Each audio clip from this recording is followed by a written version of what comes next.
திருமறை நேரம் Bible hour presented by the National Bible College. கிறிஸ்துவின் சபையார் உங்களை வாழ்த்துகிறார்கள். Satellite Bible School. வாழ்த்துக்கள் திருமறை நேரம் நேயர்களே, இயேசு கிறிஸ்துவின் இனிய நாமத்தில் உங்கள் யாவரையும் அன்போடு வரவேற்கிறேன். பரிசுத்த ஆவி குறித்து அநேக விஷயங்களை கேட்டு உள்ளம் நிறைந்து இன்றைக்கு பரிசுத்த ஆவி யார் என்பதை பற்றிய இன்னொரு விஷயத்தை நாம கற்றுக்கொள்ள போகிறோம். ஏன்னா பரிசுத்த ஆவி அப்படின்ற ஒன்று ரொம்ப குறைவாக மதிப்பிட்டு ஒரு வல்லமை, ஒரு காற்று, இட்ஸ் அ பவர் அப்படின்னு சொல்லி முடிச்சிடுறவங்க நிறைய பேர் இருக்கிறாங்க. அது ரொம்ப வருத்தமான விஷயம். வேத வசனத்தில் அப்படி தான் இருக்கிறதா என்று இன்றைக்கி நாம் ஆராய்ந்து பார்க்க போகிறோம். ஆளுமை, ஆழ்தத்துவம் உடைய ஒரு நபராக பரிசுத்த ஆவியானவர் மிக தெளிவாக பேசப்பட்டிருக்கிறார். இதை தயவுசெய்து கேளுங்க, வசன குறிப்பு எல்லாம் எழுதிக்கங்க, கருத்துக்கள் எல்லாம் எழுதிக்கங்க, பிறகு அதை தியானிங்க, மற்றவர்களோடு பேசுங்க. பரிசுத்த ஆவியின் வசனங்களை, பரிசுத்த ஆவியின் வேலைகளை, பரிசுத்த ஆவி யார் என்பதை இந்த தொடர் முழுவதும் நாம் கற்றுக்கொண்டு நிறைவாக இன்றைக்கு நாம் இதை செய்தியை நாம கேட்க போகிறோம். கவனிங்க. இந்த நாளில் நம்முடைய செய்தியாளர் தேசிய வேதாகம கல்லூரியினுடைய கல்வித்துறை தலைவர் டாக்டர் பீட்டர் சாலமன் ஐயா அவர்கள்.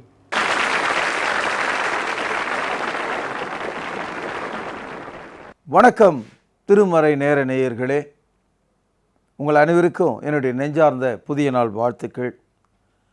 பரிசுத்தமான தேவனுடைய வார்த்தைகளை பாரபட்சமின்றி நடுநிலையோடு இந்த வான்வழி வகுப்புகள் வழியாக நீங்கள் படித்து வருவதற்காக நான் கடவுளுக்கு நன்றி தெரிவிக்கிறேன். இந்த நாட்களில் பரிசுத்த ஆவியின் வேலைகள், the work of the Holy Spirit என்ற ஒரு தொடரை நாம் கேட்டு வந்தோம். இதுவரை 9 பாடங்களை உங்களுக்கு நான் நிகழ்த்தி இருக்கிறேன். 9 வரங்கள், 9 கனிகள், 9 பாடங்கள். இன்றைக்கு கடைசியாக 10வது பாடமாக பரிசுத்த ஆவியானவர் என்பவர் யார்? காரணம் என்னென்னா, நான் முன்னமே சொன்ன மாதிரி கடந்த 100 ஆண்டுகளில் மனிதனுடைய அறிவு அதிகமாக பெருத்து விட்டது. வேதாகமும் வீட்டுக்கு ஒன்று என்ற நிலைமை மாறி ஆளுக்கு ஒன்றாக கிடைக்க ஆரம்பித்தது. எல்லா மொழிகளிலும் வேதாகமத்தை மனிதர்கள் படித்து பார்க்கிறார்கள். படிக்கிறவர்களுக்கு சுதந்திரம் இருக்கிறது. அவரவர்கள் எந்த சபையை சேர்ந்தவர்களோ, எந்த பிரிவினையை சேர்ந்தவர்களோ, அது அவர்களுடைய நம்பிக்கையாகவும் இருக்கிறது. ஆக எங்களுடைய பாஸ்டர் இதை சொன்னார் என்ற ஒரு நம்பிக்கையில் தலைமுறை தலைமுறையாக ஒரு குடும்பம் அந்த சபையில் அடிமைப்பட்டு கிடக்கிறது. தேவனுடைய வசனத்தை நடுநிலையாக வாசித்து சத்தியத்தை புரிந்து கொள்ளும் முடியான ஆற்றலை அவர்கள் இழந்திருக்கிறாங்க. முதலாவது, பரிசுத்த ஆவியானவர் யார் என்று நாம் ஒரு கேள்வி கேட்கும்போது, கிறிஸ்தவ பிரிவினைகள் மத்தியில் யெகோவா சாட்சிகள், புதிய ஏற்பாட்டு சபைகள் என்று மிக அதிகமான கோஷம் போடக்கூடிய கூட்டங்கள் பரிசுத்த ஆவியானவரை குறித்து நேரடியாக அவர்களை பின் பாயிண்டாக நீங்கள் கேட்பீர்களானால் நழுவ ஆரம்பித்து விடுவார்கள். அவர்களுக்கு பரிசுத்த ஆவியானவர் ஒரு காற்று, ஜஸ்ட் அ ஸ்பிரிட், காட் ஸ்பிரிட்னுவான், ஸ்பிரிட் ஆஃப் காடுன்னுவான். ஆனால் அதுக்கு மேலே அவனுக்கு அர்த்தம் தெரியாது. இன்னொரு கூட்டம், சகல விதமான பெந்தெகோஸ்து அமைப்புகள் பரிசுத்த ஆவியானவரை அதிகமாய் நேசிக்கிறார்கள். ஆவியிலே நடக்க வேண்டும் என்று அதிகமாக விரும்புகிறார்கள். ஆவிக்குரிய மக்கள் என்று அதிகமாக எண்ணுகிறார்கள். அப்படி எண்ணியே நினைச்சே நடுநிலையாக தேவனுடைய வசனத்தை புரிந்து கொள்ளாமல் பாரம்பரியமாக அவர்கள் மத்தியில் விதைக்கப்பட்டிருக்கிற கள்ள உபதேசங்களை அவர்கள் ஏற்றுக்கொண்டு அதிலே மூழ்கி இருக்கிறாங்க. ஒரு ஆளுக்கு நீச்சல் தெரியாது, அவன் விழுந்தாலும் செத்தான், அவன் தண்ணியில் விழுந்தாலும் செத்தான். நீச்சல் தெரியுதுன்னு சொல்லி அதுக்காக எவ்வளோ தூரம் நீந்த முடியும்னு தெரியாமல் போன ஒரு ஆள், அவனும் கூட சோர்வடைந்து தண்ணியில் செத்து போயிடுவான். அது மாதிரி பரிசுத்த ஆவியானவரை தெரியாதவர்களும் இருக்கிறார்கள், தெரிந்தும் மோசம் போனவர்களும் இருக்கிறார்கள். முதலாவது பரிசுத்த ஆவியானவரை குறித்து ஆதியாகமம் 1வது அதிகாரம் 2ஆம் வசனத்தில் முதல் முறையாக நம்ம படிக்கிறோம். ஆதியாகமம் 1:2, பூமியானது ஒழுங்கின்மையும் வெறுமையுமாயிருந்தது, ஆழத்தின் மேல் இருள் இருந்தது. பேனால அடிக்கோடிடுங்கள். தேவ ஆவியானவர் ஜலத்தின் மேல் அசைவாடி கொண்டிருந்தார். இது மூல மொழியில், எபிரேய மொழியில் என்ன அர்த்தம் வருதுன்னு நீங்கள் பார்த்தீங்கன்னா ரொம்ப ஆச்சரியமாக இருக்கும். ஆங்கிலத்தில் அசைவாடுதல் என்பதை மூவிங் என்று போட்டிருக்கு. ஆனால் எபிரேய மொழியில் மூவிங்னு போடல, செயல்பட்டு கொண்டிருந்தார். he was doing. அதாவது தேவனுடைய படைப்பில் இந்த சிருஷ்டியை படைக்கும்படியான செயல்திறனை ஆவியானவர் நிறைவேற்றி கொண்டிருந்தார். he was building up the creation. அவர் இந்த படைப்பை செயல்படுத்துகிறார். அதை அப்படிதான் அர்த்தத்தில் வருது. அது மாத்திரம் இல்லை, ஆதியாகமம் 1வது அதிகாரத்தில் 26வது வசனத்தில் தேவனை பற்றிய ஒரு தன்மையை நம்ம படிக்கிறோம். 26, பின்பு தேவன், நல்லா கவனிங்க, பின்பு தேவன், பின்பு பிதா, பின்பு குமாரன், பின்பு பரிசுத்த ஆவி அப்படின்னு இந்த இடத்துல இல்லை.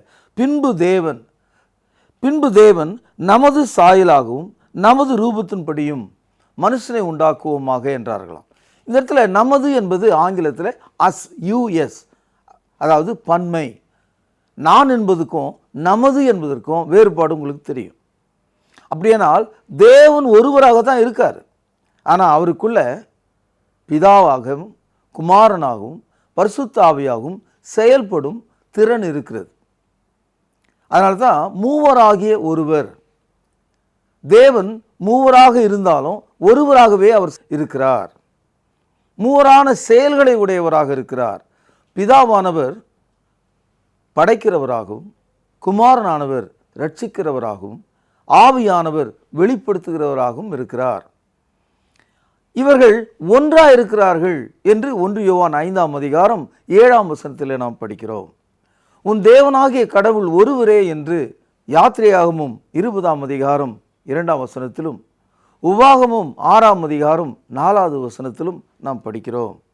தேவன் என்பவர் ஒருவர் தான். ஆனால் அவருடைய செயல்கள் பிதாவின் செயலாகவும் குமாரனின் செயலாகவும் ஆவியின் செயலாகவும் வெளிப்படுகிறது.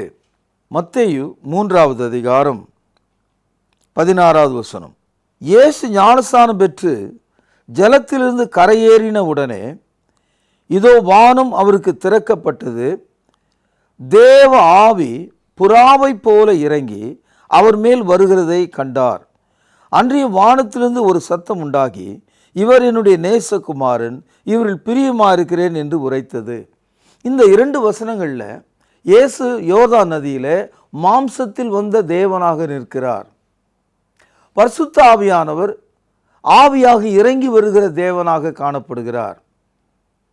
வானத்தில் உள்ள பிதாவாகிய தேவனோ வார்த்தையை வெளிப்படுத்தி இவர் என்னுடைய நேசகுமாரன் என்று சாட்சி கொடுக்கிறவராக இருக்கிறார்.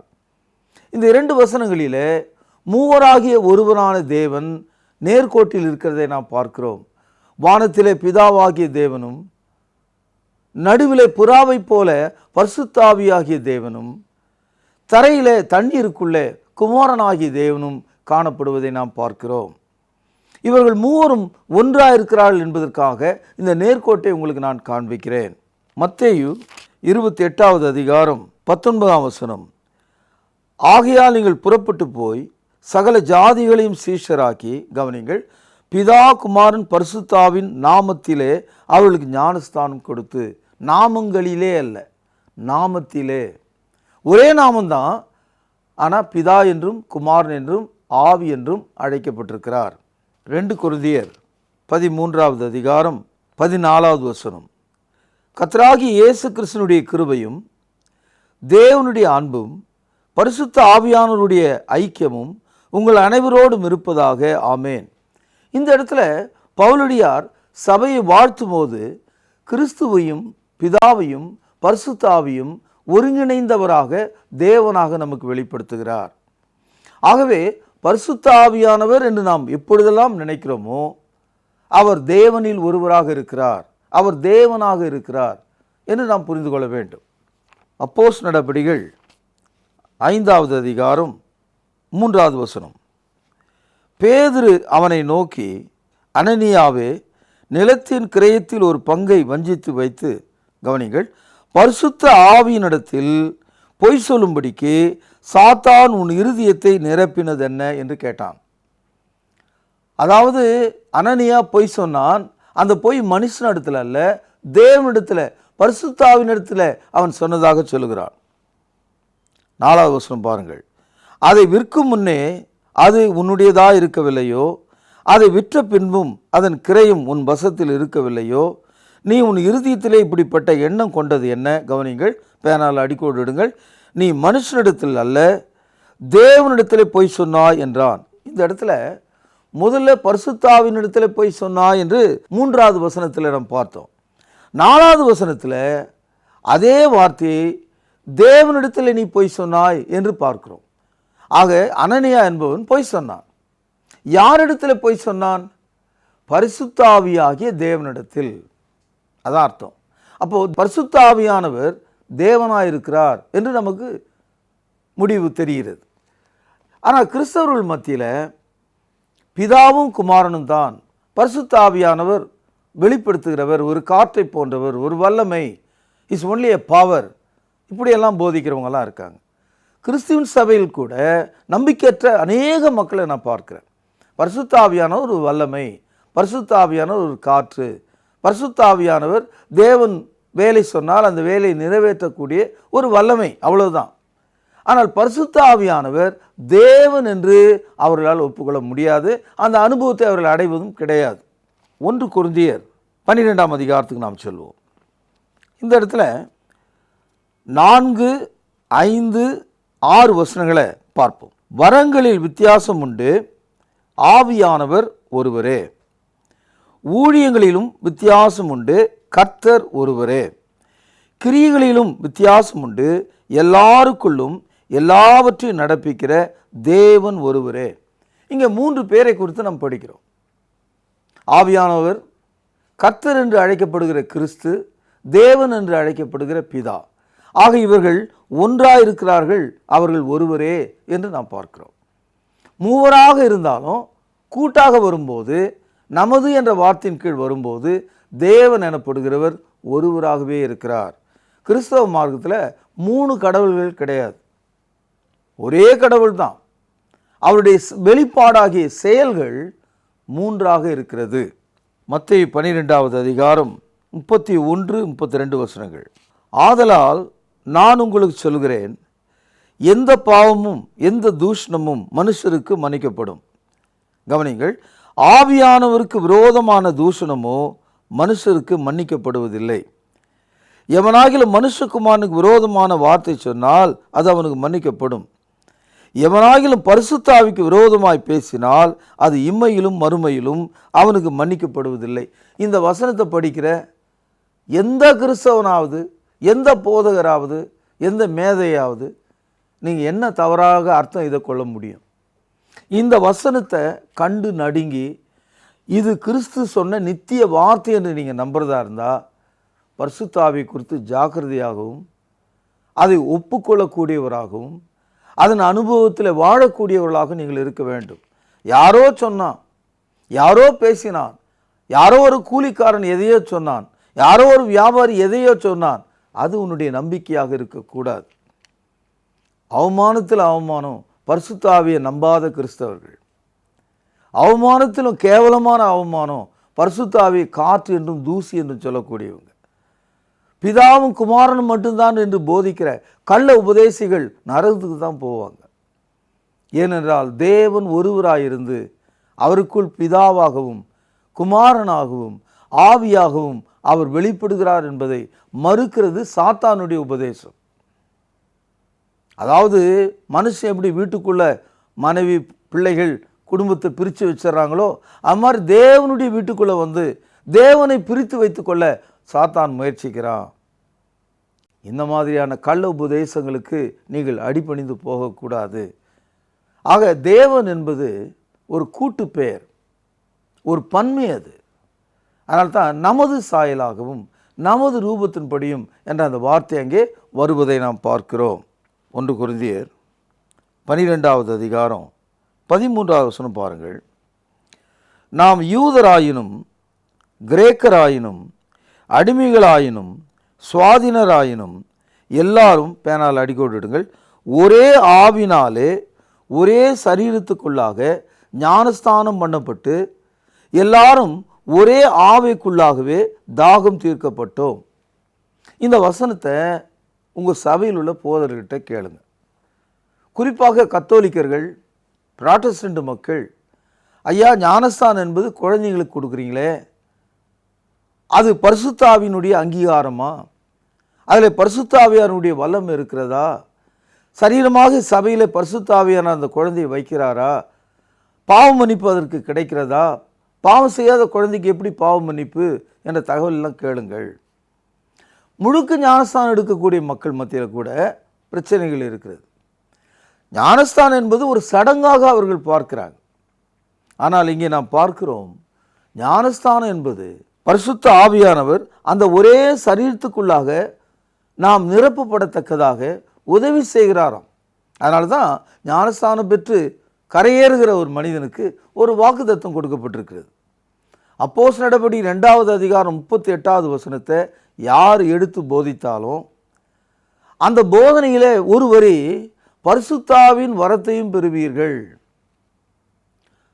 மனம் திரும்பி நீங்கள் ஒவ்வொருவரும் கர்த்தராகிய இயேசு கிறிஸ்துவினுடைய நாமத்திலே பாவம் மன்னிப்புக்கென்று ஞானஸ்தானம் பெற்றுக்கொள்ளுங்கள், அப்பொழுது பரிசுத்தாவின் வரத்தையும் பெறுவீர்கள். இந்த வாக்குத்தத்தம் அங்கே இருக்கிறது. அதை தான் 1 கொரிந்தியர் 12வது அதிகாரம் 13வது வசனத்திலே நாம் பார்க்கிறோம்.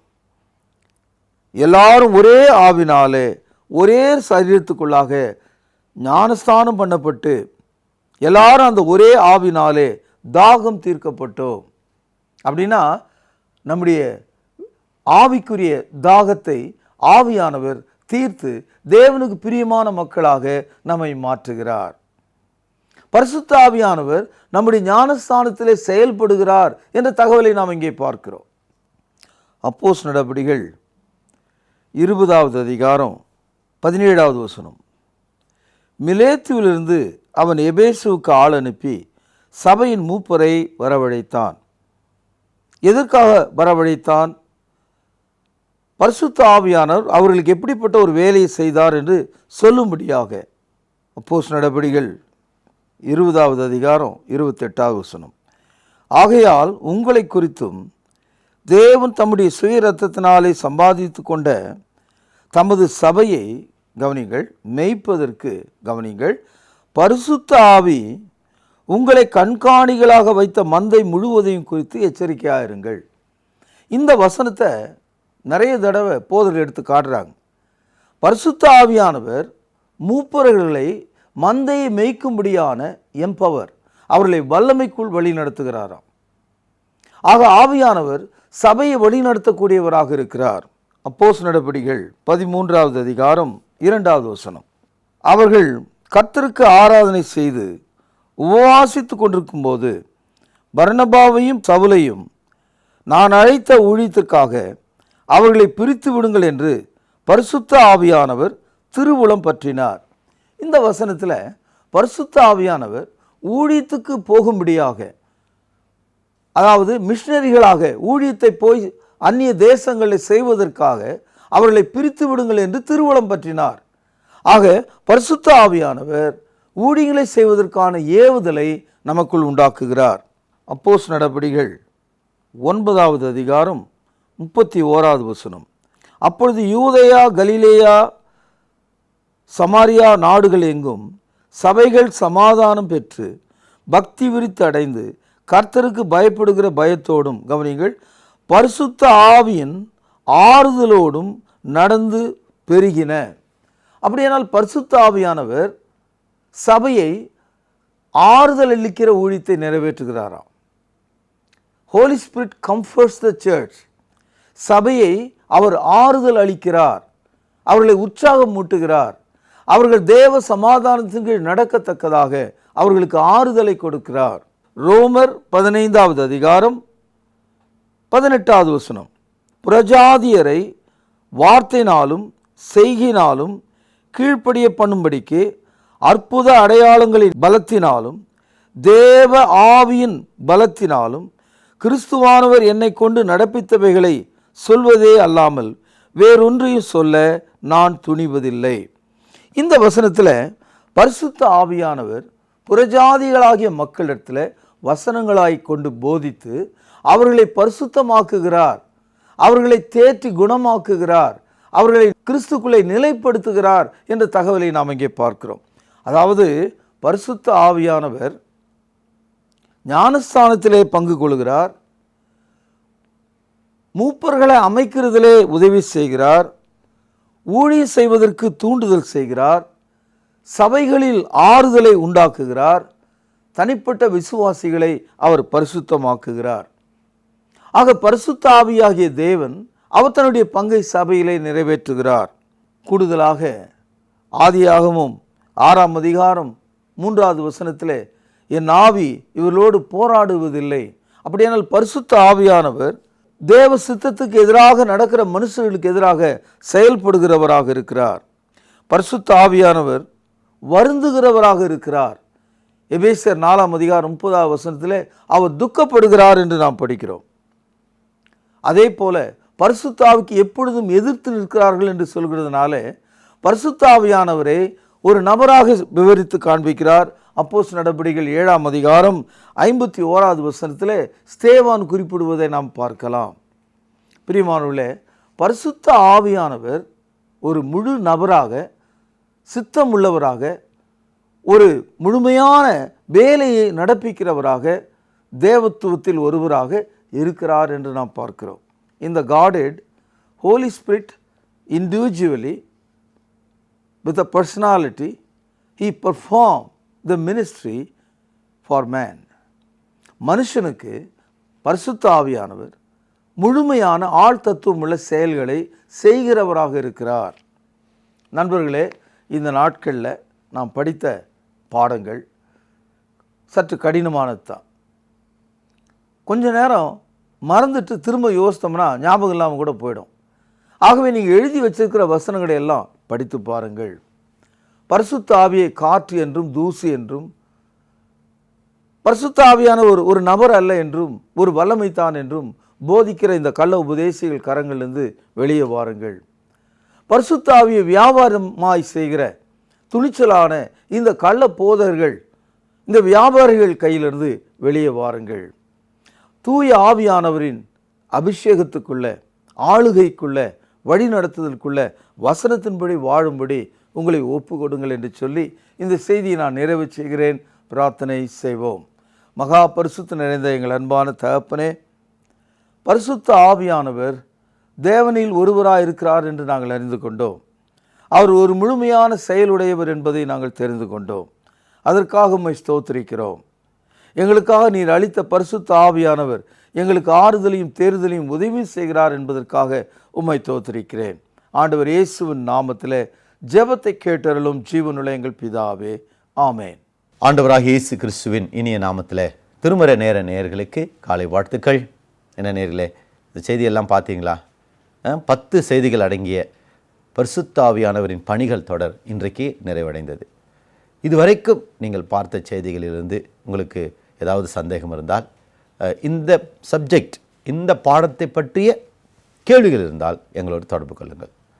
அது மட்டுமல்ல, நீங்கள் அநேகர் கடிதங்களை எழுதியிருந்தீர்கள், உங்கள் கருத்துக்களை தெரிவித்திருந்தீர்கள், உங்களை பாராட்டுகிறோம். சில நேரங்களில் தொலைபேசியில் பேசுகிறவர்களுக்கு லைன் கிடைக்கவில்லை என்ற ஒரு கஷ்டம் இருக்கிறது. ஏனென்றால் நிகழ்ச்சி முடிந்த பிறகு நிறைய பேர் பேசுவதினாலே ஃபோன் கால்கள் வர தாமதமாகிறது. நீங்கள் பொறுத்திருந்து அழையுங்கள். நிச்சயமாக நீங்கள் போதகரோடும் சகோதரரோடும் பேசலாம். பிரியமானவர்களே, பரிசுத்த ஆவியானவரின் பணி எப்படிப்பட்டது என்பதை நீங்கள் ஓரளவுக்கு இப்பொழுது தெரிந்து கொண்டீர்கள். சிலர் இதுவரைக்கும் நாங்கள் பரிசுத்த ஆவியானவர் பற்றி தவறாக புரிந்து வைத்திருந்தோம், இப்பொழுது நாங்கள் சரியாக புரிந்து கொண்டோம் என்றெல்லாம் நீங்கள் தெரிவித்திருக்கிறீர்கள். உங்களை நாங்கள் பாராட்டுகிறோம். தைரியமாக நீங்கள் இந்த சத்தியத்துக்கு கீழ்ப்படியுங்கள். இதுவரைக்கும் புதிய ஏற்பாட்டு சத்தியத்தின்படி நீங்கள் கீழ்ப்படியாதவராக இருந்தால் கீழ்ப்படியுங்கள். அப்போஸ்தலர் நடபடிகள் 5:32 தேவன் பரிசுத்த ஆவியை யாருக்கு கொடுக்கிறார் என்றால் தமக்கு கீழ்ப்படுகிறவர்களுக்கு கொடுக்கிறார். நீங்கள் கீழ்ப்படியாத பொழுது பரிசுத்த ஆவியானவரை பெற முடியாது. ஆகவே நீங்கள் சிந்தியுங்கள். புதிய ஏற்பாடு சட்டத்திட்டத்துக்கு கீழ்ப்படியுங்கள். நீங்கள் சென்னையில் இருக்க நேர்ந்தால் பின்வரும் முகவரியில் நடக்கிற தொழுகைக்கு வாருங்கள். ஆதி கிறிஸ்தவர்கள், அப்போஸ்தலர்கள் எப்படி தேவனை தொழுது கொண்டார்களோ அதே முறையிலே நாங்கள் தேவனை தொழுது கொள்கிறோம். வந்து பாருங்கள். பிரியமானவர்களே, இன்று நீங்கள் கேட்ட செய்தியிலிருந்து உங்களுக்கான பரிசு கேள்வி இதுதான். பரிசுத்த ஆவியானவர் யாராக இருக்கிறார்? என்ன நேர்களே, வித்தியாசமாக இருக்கா கேள்வி? இது வரைக்கும் பரிசுத்த ஆவியை பற்றி தான் நீங்கள் படிச்சீங்க. ஆனால் கடைசி செய்தியில் அவர் யாராயிருக்கிறார் என்று நீங்கள் கேள்விப்பட்டீர்கள். வசனத்தின் குறிப்போடு சரியான பதிலை உடனே எழுதுங்கள், பரிசுகளை வெல்லுங்கள். பரிசுத்த ஆவியானவர் யாராக இருக்கிறார்? இதான் கேள்வி. உடனே வேதாந்தத்தை புரட்டுங்கள், செய்தி குறிப்புகளை பாருங்கள், வசனத்தின் துணை கொண்டு சரியான பதிலை நீங்கள் அனுப்புங்கள். மீண்டும் கர்த்தருக்கு சித்தமானால் ஒரு புதிய தொடரோடு உங்களை சந்திக்கிறோம். அதுவரைக்கும் தேவ கிருபையும் சமாதானமும் உங்கள் ஒவ்வொருவரோடும் கூட இந்த நாள் முழுவதும் இருப்பதாக. தொடர்பு கொள்ள வேண்டிய முகவரி: திருமறை நேரம், 58 சர்ச் தெரு, குமரன் நகர், சென்னை 6,82,000. தொலைபேசி எண் 044255000882. செல்போன் 9385500882.